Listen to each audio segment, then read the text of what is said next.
My fellow Nigerians, as your future president, today I want to introduce you all to a new broadcast series I will be doing henceforth as we go through the next 1.5 years leading up to the 2027 presidential elections. I call it the OB readings. What do I mean and why am I doing it? Let me explain.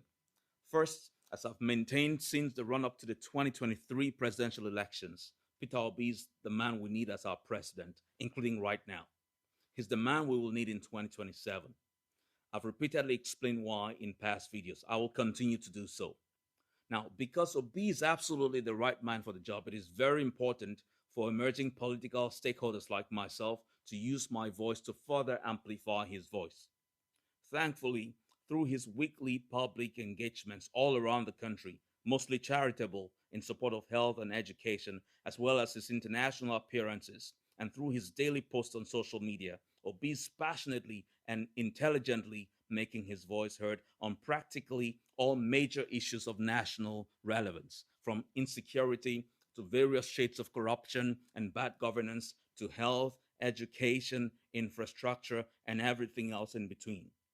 However, many of Obi's posts are typically long, which means, if we are being honest, they don't get sufficiently disseminated.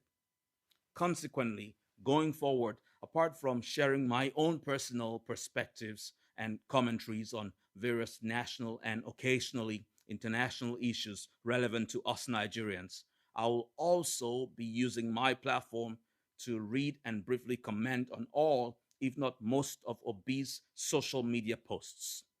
I believe that doing so will surely further amplify Obi's voice and commentaries.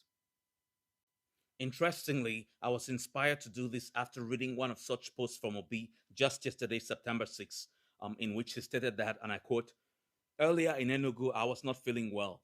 I visited the hospital where the doctor gave me some medication and advised me to take a day or 2 days rest.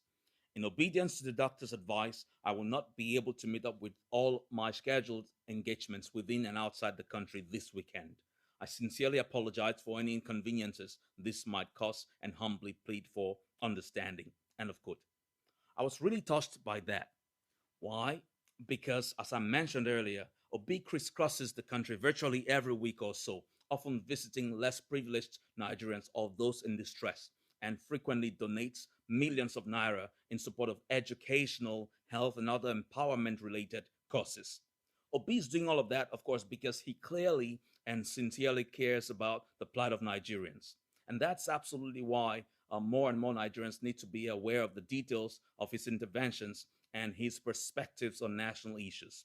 And that, therefore, my fellow Nigerians, is why I will be doing these OB readings between now and the 2027 presidential elections.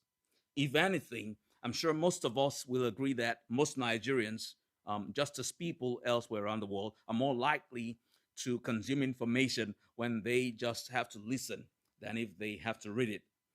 So, yes, my fellow Nigerians, watch this space. May God bless and protect Peter Obi, and may God continue to bless our beloved Federal Republic of Nigeria.